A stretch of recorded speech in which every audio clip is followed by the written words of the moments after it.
Sir, हर साल देश का आम आदमी जब वित्त मंत्री जी की बजट की स्पीच सुनता है तो वो इसलिए नहीं सुनता कि पीएलआई की क्या इन्वेस्टमेंट होगी, कौन सा कॉरिडोर बन रहा है। देश का आम आदमी, सैलरीड क्लास, इसलिए बजट की स्पीच सुनता है कि उसके अंदर स्लैब में कोई रिवीजन होगा, क्या हमारी स्टैंडर्ड डिडक्शन की जो हमें डिडक्शन मिलती है वो बढ़ेगी। लेकिन इस बार बजट में देश का आम आदमी और खास तौर पर देश का मिडिल क्लास डिसअपॉइंट हुआ।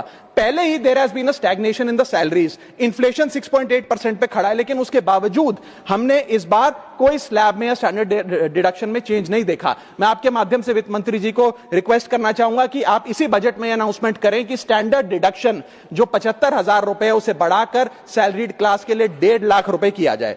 Sir, third problem that was there with the budget is that there was no relief for the middle class. Sir, after a very long time in India's history, the personal income tax collection was more than the corporate income tax collection। यानी कि individuals ने जो income tax भरा वो लगभग 11 लाख करोड़ के आसपास भरा, और कंपनियों ने, कॉर्पोरेट ने जो इनकम टैक्स भरा वो लगभग 9.8 लाख करोड़। यानी कि मैक्सिमम टैक्स आपको इंडिविजुअल्स के इनकम टैक्स से मिल रहा है, आप मिडिल क्लास वो टैक्स भर रहा है। आज वो दौर आ गया है कि हम मिडिल क्लास को अपलिफ्ट करें, मिडिल क्लास को पैम्पर करें, नहीं तो मिडिल क्लास एक सैंडविच की तरह रिच क्लास और पुअर क्लास में दबता चला जा रहा है। सर, राइजिंग कॉस्ट प्रेशर्स के चलते पिछले वित्तीय वर्ष में मिडिल क्लास ने देखा कि उसके एजुकेशन के खर्चे में 8% की बढ़ोतरी हुई, हेल्थ केयर 9% से महंगा हुआ, रेंट 7% से, फूड 6% से, ट्रांसपोर्ट 5% से।